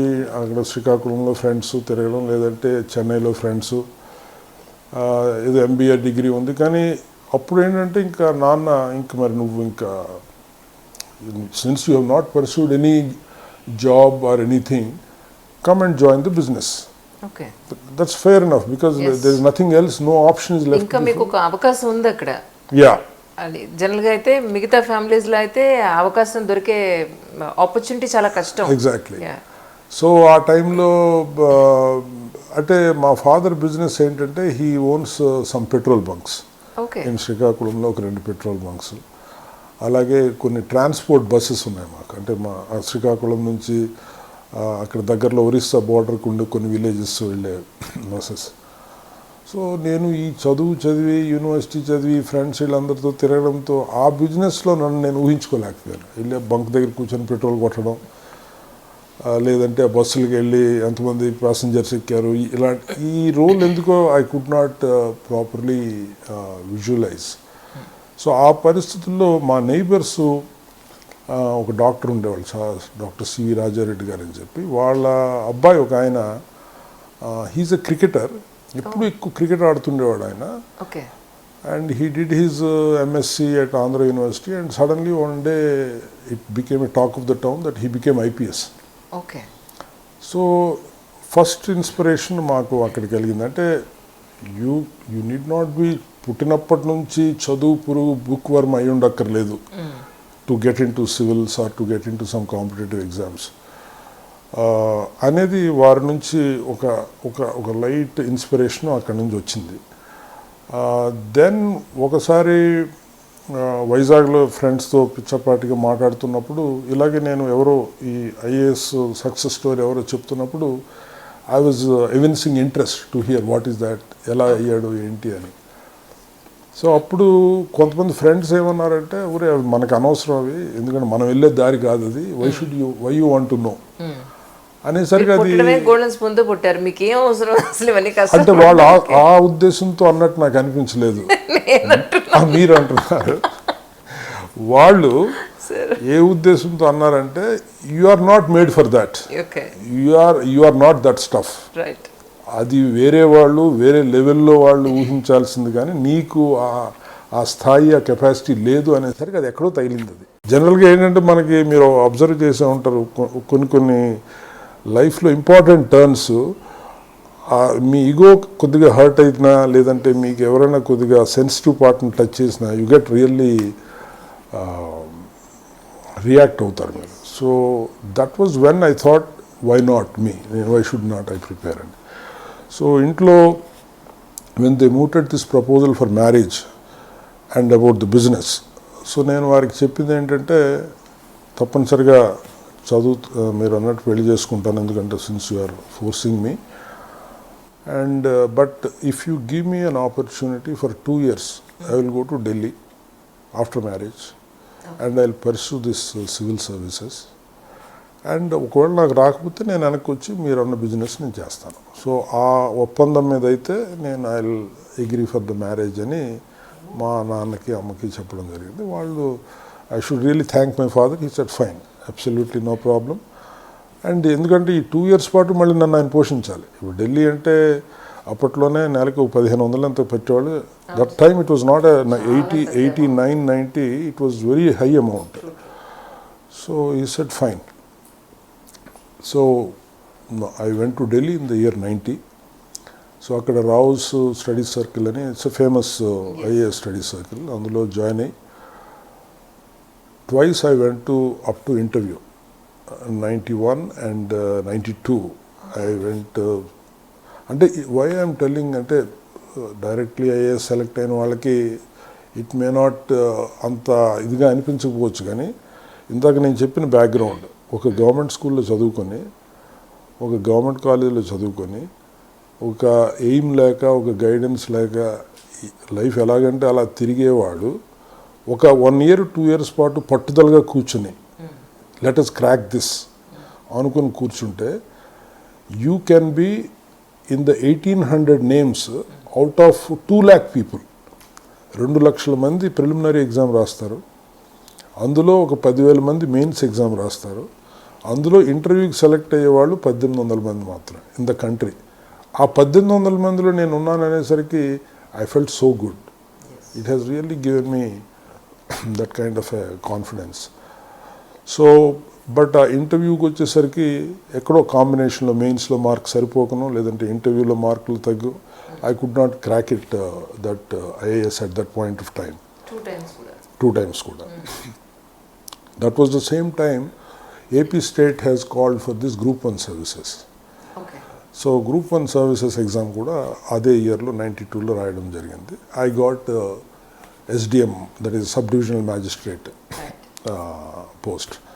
So I joined in 93 in that service. That was also equally tough exam.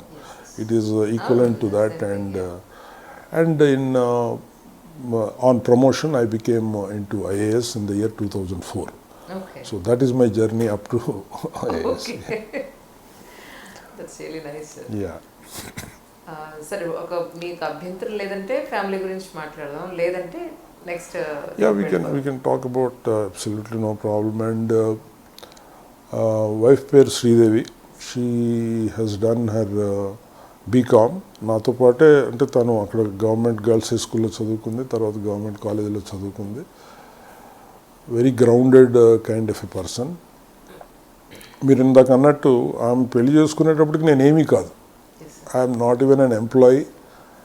She just loved me, she just married me as I am. Arun Kumar అనేది అంతే. ఇంకా అంతకు మించి నా వెనకాతలు ఏ డిజిగ్నేషన్స్ కానీ పొజిషన్స్ కానీ ఏమీ లేవు అప్పుడు. Very homely lady and house wife. And afterwards ఆయన బీకామ్ అయిన తర్వాత లా చదివింది, కొంతకాలం చేసి డిస్కంటిన్యూ చేసింది. తర్వాత బీఈడీ చేసి ఎంఏ సైకాలజీ కూడా పూర్తి చేసింది. And basically what I like about her is comfortable life ఉంది. Now as a officer's wife she always have a comfort zone. వేరే విషయాల గురించి ఆలోచించాల్సిన పని లేదు. బట్ ఎప్పుడు కూడా అటువంటి ఆలోచనలు అంటే ఆ కంఫర్ట్ జోన్లో ఉండాలని అనుకోలేదు. She worked for women and child welfare for almost 3 years. యూనిసెఫ్లో వర్క్ చేసింది. తర్వాత she worked for preschools, వాటి కోసం పనిచేసింది. రైట్ నౌ షీఈ్ అంటే ఈ కోవిడ్ ఇది వచ్చిన తర్వాత జాబ్స్ అవన్నీ మానేసి now she's creating some content and trying to pass time. And మా జర్నీలో మాకు 2 పిల్లలు పుట్టారు, అజయ్ అండ్ ప్రణీత్, 25 and 24 వాళ్ళ ఏజ్ గ్రూప్స్. ఇద్దరు కూడా very high spirited and self aware. అంటే వాళ్ళకి తెలుసు వాళ్ళు ఏంటి. అంటే ఒకప్పుడు ఆ పిల్లల్ని చూసినప్పుడు అంటే వాళ్ళు గ్రాడ్యుయేషన్ అది అయ్యి వాళ్ళు చదువుతున్నప్పుడు కొద్దిగా మాకు టెన్షన్ అనిపించింది. అంటే ఏంటి వీళ్ళు ఆశించిన విధంగా వీళ్ళ లైఫ్ ముందుకు వెళ్ళడం లేదు, ఒక్కొక్క రకంగా రియాక్ట్ అవుతున్నారని. కానీ అట్ దిస్ పాయింట్ అంటే దో వాళ్ళు ఇంకా ఫైనాన్షియల్గా స్టెబిలైజ్ కాకపోయినా సరే I consider I'm very lucky. Because ఈ type of different attitude, different way of looking things, వీళ్ళిద్దరు కూడా నాకు డబ్బులు అడగరు. They live on their own. And especially my younger son, he doesn't take a single rupee from me. నా life నాది, నాకు మీరు ఏమి ఇవ్వద్దు. సో ఆ టైప్ యాటిట్యూడ్ ఉన్నవాళ్ళు ఈ రోజుల్లో అంతమంది ఉంటారు. ఏదో ఫాదర్, నేనే ఉన్నాను, నా ఫాదర్ ఆస్తుందని నేను ఇప్పటికి కూడా అనుకుంటాను. వాడు అలా అనుకోడు. ఈ lives a very minimalistic life. చాలా సపోజ్ ఏదైనా మనం రిసార్ట్ కంటూ వెళ్తే ఒక మంచి రిసార్ట్ బుక్ చేసుకొని దానికి ఒక ఫైనాన్షియల్ ప్లానింగ్ అది ఉంటుంది. That is what he does his thing with bare minimum ఒక 1000 రూపీస్లో జోబుల్లో డబ్బులు పెట్టుకుని లడాఖ్కి వెళ్తాడు అనమాట. He'll just go like that. బస్సులో వెళ్తాడు, ఎక్కడో దిగుతాడు, ఎక్కడో చిన్న హోటల్లో, ఎక్కడో హోటల్ కూడా కాదు, ఎక్కడో చిన్న టెంట్ వేసుకుని అక్కడ ఉంటాడు. ఒక్కోసారి ఏమనిపిస్తుంది అంటే దట్ ఈస్ రియల్ అడ్వెంచర్. మనం ఏముంది వెళ్తాము, అక్కడ అంతా ఎవ్రీథింగ్ అరేంజ్ అయిన దగ్గర కూర్చొని 3 రోజులు గట్టిగా తినేసి వచ్చేస్తాం. That's a different thing. So ఆ టైప్ ఆఫ్ యాటిట్యూడ్ ఉన్న పిల్లలు maybe we have that rare privilege of being parents this thing. And మీకు ఇందాక నేను ఇచ్చిన ఛానల్స్ చూడండి, they're really creating some good content and self confident. And అంటే అల్టిమేట్గా పేరెంట్స్కి ఏం కావాలి, వాళ్ళు భవిష్యత్తు హ్యాపీగా లీడ్ చేయగలుగుతారు. They will be happy. And both of them believe that మనం చేసే వర్క్, మనం ఏదైతే కెరీర్ తీసుకుంటామో దట్ షుడ్ అట్రాక్ట్ అస్. ఆ చేసే ప్రాసెస్ మనం ఎంజాయ్ చేస్తేనే వర్క్. కానీ 9 to 5 works, though how much ever they pay, how much stable we're, but at the end of the day you are not happy. So మనం చేస్తున్న ప్రాసెస్ని enjoy చేయాలి, not the destination. It's the journey that we need to enjoy అనే మనస్తత్వం ఉన్న వ్యక్తులు. కాబట్టి sometimes we get influenced by them. Maybe we have to unlearn from them. మనం వాళ్ళకి చెప్పడం కాదు, వాళ్ళ నుంచి తెలుసుకొని మనం కొద్దిగా మనకున్న పాత ఆలోచనల నుంచి మనం బయటకు రావాలేమో అనేటటువంటి పిల్లలు. కాబట్టి so family side I'm fully happy అని అనుకోవచ్చు. Parents there, as I said, they're very supportive parents. And father though PUC చదువుకున్నా సరే చాలా కష్టపడి పైకి వచ్చినట్టు అండ్ సెల్ఫ్ మేడ్ మ్యాన్. ఈరోజు శ్రీకాకుళంలో ఆయన పేరు ఎవరు చెప్పినా సరే గుర్తించేటటువంటి వ్యక్తి.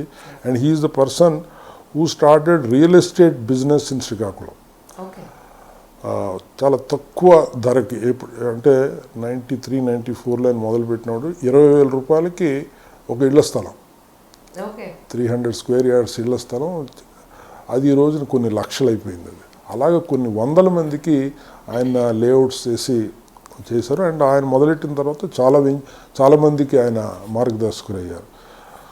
Mother is a kind of ఇల్లు చక్కబెట్టుకొని పిల్లల్ని, భర్తని చూసుకొని. పెద్ద బాధ్యత ఇంకోటి లేదు సార్. ఎస్. రియల్లీ సో మన నెక్స్ట్ జనరేషన్ పద్ధతిగా మనం పెంచగలిగితే True. More than enough. మన దేశానికి అంతకు మించిన సేవ ఇంకేం లేదు. ఇంకేముందమ్మా, That's it. That's right. It's really nice, sir. So I think this is about my small personal life. Sir చాలా మంది ఏమంటారంటే మన ఇంట్లో మనం కంఫర్టబుల్ జోన్లో పిల్లల్ని పెంచితే వాళ్ళు అడిగిందల్లా ఇచ్చి, వాడు పెన్సిల్ అడిగితే మనం పెన్ ఇచ్చి, వాడు సైకిల్ అడిగితే మనం బండి ఇచ్చి, బండి అడిగితే కార్ ఇచ్చి, ఇలా కంఫర్టబుల్గా వాడిని చూస్తే వాళ్ళు చెడిపోతారు అని. ఇప్పుడు మీ పాయింట్ ఆఫ్ వ్యూలో చూస్తే మీరు ఒక సివిల్ సర్వెంట్, మీకంటూ కొంత ప్రోటోకాల్ ఉంటుంది, లేదా మీకు గవర్నమెంట్ ఆఫీషియల్ నుంచి మీకంటూ కొన్ని ఫెసిలిటీస్ ఉంటాయి.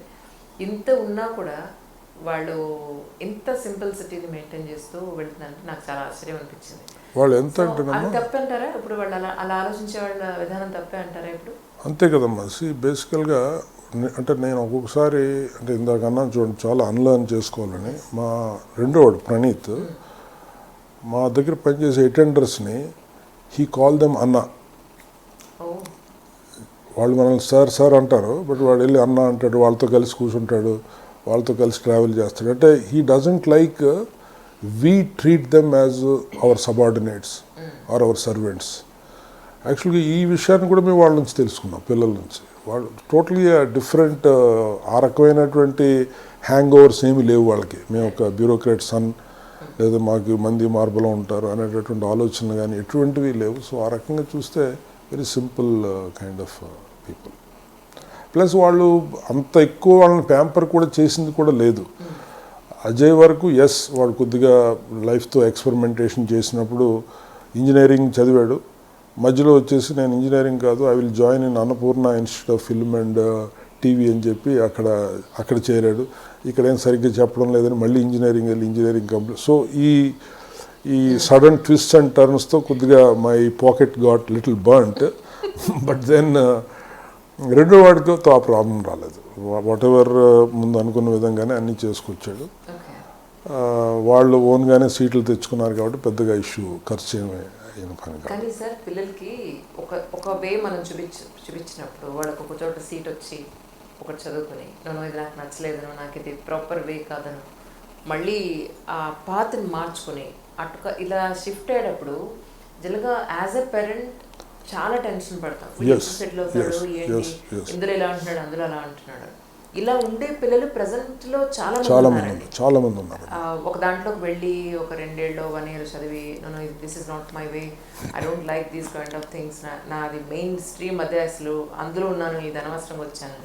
సో ఇలాంటి పిల్లలు ఇంట్లో ఉంటే పేరెంట్స్ ఎలా ఎదగలుగుతారు? మీకంటే mine is a live case study. నేను ఇంకెవరితో ఉదాహరణ మీకు నేను చెప్పక్కర్లేదు. Because me and my wife, especially Ajay అంటే పెద్దవాడి విషయంలో సఫర్ అయిన ఫేజ్ చాలా ఉంది. అట్లీస్ట్ ఒక 2-3 years we suffered a lot. And that was the time when we were in Hyderabad. ఈ రకంగా సడన్గా ఇంజనీరింగ్ ఆపేసి ఇందులోకి రావడం, వీటన్నిటితో చాలా అప్సెట్ అయ్యాము. చాలా నిద్ర లేని రాత్రులు చాలా గడపాల్సి వచ్చింది. ముఖ్యంగా మా wife is a bit more sensitive than me. So but then ఆ ఫేజ్ దాటి ఇప్పుడు చూసిన తర్వాత అవన్నీ మర్చిపోయాము. And there are no regrets. వాడు తీసుకున్న నిర్ణయాల మీద కానీ, వాడు చేసిన చాయిసెస్ మీద కానీ no regrets at all. He is absolutely fine, and I should be thankful to God for giving me that shock absorbing capacity. అంటే ఇమాజిన్ నా ఫ్రెండ్స్ కానీ ఎవరైనా అలాంటి వాళ్ళకి ఇలాంటి పరిస్థితి ఉంటే ఆ ఫైనాన్షియల్ స్ట్రెంగ్త్ లేక వాళ్ళు ఇబ్బంది పడి ఉండేవాళ్ళేమో. బట్ నాకు ఆ కుషన్ ఉండడం వల్ల, ఆ షాక్ అబ్జార్బింగ్ ఉండడం వల్ల అది తట్టుకోగలిగాను.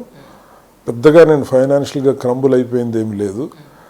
వాడు కూడా లైఫ్ మళ్ళీ దారిలోకి వచ్చేసాడు. సో ఆ రకంగా చూస్తే, బట్ నేను అనుకోవడం ఏంటంటే పాత విధానంలో లాగా మనం పుష్ చేసే ఆలోచన చేయకూడదు. అల్టిమేట్గా మన ఆలోచన ఏంటంటే వాళ్ళు ఒక యాంటీ సోషల్గా తయారు కాకుండా ఉంటే చాలు. లేదా వాడు ఒక టాటా అంబానీ అయిపోవాలి, లేదంటే ఒక సత్యనాదేళ్ళ అయిపోవాలి, ఇటువంటి అంబిషన్స్ పెట్టుకొని వాళ్ళ మీద లేనిపోని ఒత్తిడి పెట్టడం కన్నా what they want to become in their life, ఆ ప్రాసెస్లో మనం ఎంతవరకు వాళ్ళకి మనం హెల్ప్ చేయగలుగుతాము అనేది మనం చేసుకుంటూ మన తాహత్ మేరకి. Of course again there is a financial implication. ఆ ఫేజ్లో వాళ్ళకి అయ్యే డబ్బు పెట్టుకోలేని పేరెంట్స్ కొంతమంది ఉండొచ్చు, and they look to them, వాళ్ళ నుంచి సపోర్ట్ ఎక్స్పెక్ట్ చేసే వాళ్ళ పేరెంట్స్ ఉంటారు. సో అలాంటి వాళ్ళకి there is a challenge. I'm not wishing away that topic, but నా వరకు లేదంటే అదర్ మిడిల్ క్లాస్లో మాత్రం పేరెంట్స్ పల్స్ మనం వింటి వాళ్ళకి చేయాల్సిన సపోర్ట్ చేస్తే మాత్రం they will be happy and we'll be happy. Next generations వాళ్ళు ఒక రైతు అవ్వాలి అని అంటే కనుక అవ్వగలిగే అవకాశం ఉందా? మీరు అవకాశాన్ని ప్రభుత్వం నుంచి కల్పిస్తున్నారా? అలా అవ్వాలి అని అనుకునే వాళ్ళకి మీరు ఏం చెప్తారు? ఫస్ట్ ఆఫ్ ఆల్ ఇది వ్యవసాయంలోకి రావడానికి ఫస్ట్ ఆఫ్ ఆల్ ఇది ఒక డిగ్నిటీగా ఫీల్ అవ్వండి. ఫస్ట్ ఆఫ్ ఆల్ ఒకటి you are producing something, you are producing food grains to the country. రెండోది ఏంటంటే you are not subordinate to anyone, మీరు ఎవరి దగ్గరకు పని చేయాలి అనేటటువంటి ఇది లేదు. And it gives a great satisfaction. ఇప్పుడు మీరు ఉదాహరణకి మన ఇంట్లో ఒక చిన్న కిచెన్ గార్డెన్ ఉండి ఆ కిచెన్ గార్డెన్ పని చేస్తే మనకు చాలా సంతృప్తి వస్తుంది. ఇంకో నా ఎదురుగుండా చిన్న కిచెన్ గార్డెన్, అటువంటిది ఒక 2 ఎకరాల్లో 3 ఎకరాల్లో మీరు పంట పండించేటప్పుడు మీకు ఎంత సంతృప్తి ఇస్తుందో చూడండి. డిపార్ట్మెంట్ తరపున full support from the government. ఇప్పుడు ఈ వెల్ఫేర్ స్కీమ్స్ అందించడంలో కానీ ముఖ్యంగా ఎక్స్టెన్షన్ సపోర్ట్, అంటే ఈ చీడపీడల నిర్వహణకి ఎటువంటి జాగ్రత్తలు తీసుకోవాలనేది డిపార్ట్మెంట్ పరంగా ఉంటుంది. అలాగే ఫైనల్గా మద్దతు ధర రావడానికి ప్రభుత్వం తప్పనిసరిగా వాళ్ళకి వెన్నంటి ఉంటుంది. కాబట్టి వ్యవసాయాన్ని చిన్నచూపు చూడకండి.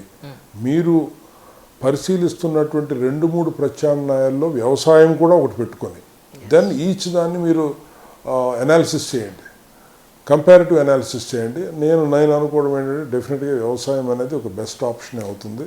భవిష్యత్తు వ్యవసాయానికి తప్పనిసరిగా మంచి రోజులని చెప్పి నేను అనుకుంటున్నాను. నిజంగా వ్యవసాయదారుల కార్యక్రమం అంటే పెద్ద బోరింగ్ కార్యక్రమం తీసి పక్కన పడేస్తాం, కానీ ఈ రోజున మీరు ఇచ్చిన ఇన్ఫర్మేషన్ నిజంగా ప్రతి ఒక్కళ్ళు తెలుసుకోవాల్సిన points. Thank you so much for your really valuable points. నేను I give half of the credit to you because మీరు అటువంటి క్వశ్చన్స్ అడిగారు. So that's why I could able to give interesting answers. Thank you so much sir for your coming. Really thanks a lot. Great. Thank you sir. నా పేరు Swathi Lakra. For more videos subscribe to iDream. Hello, this is Renu Desai. Please subscribe to iDream. Do subscribe iDream Media. నేను మీ జయప్రకాష్ నారాయణని. మీరు చూస్తున్నారు iDream న్యూస్ని. Please subscribe to iDream. For more videos, subscribe iDream. మరిన్ని వీడియోల కోసం iDreamని subscribe చేయండి. మీరందరూ కూడా iDream ఛానల్ని సబ్స్క్రైబ్ చేయాలని కోరుకుంటున్నాను. I'm Sucharita, Home Minister of Andhra Pradesh. For more videos, subscribe iDreams.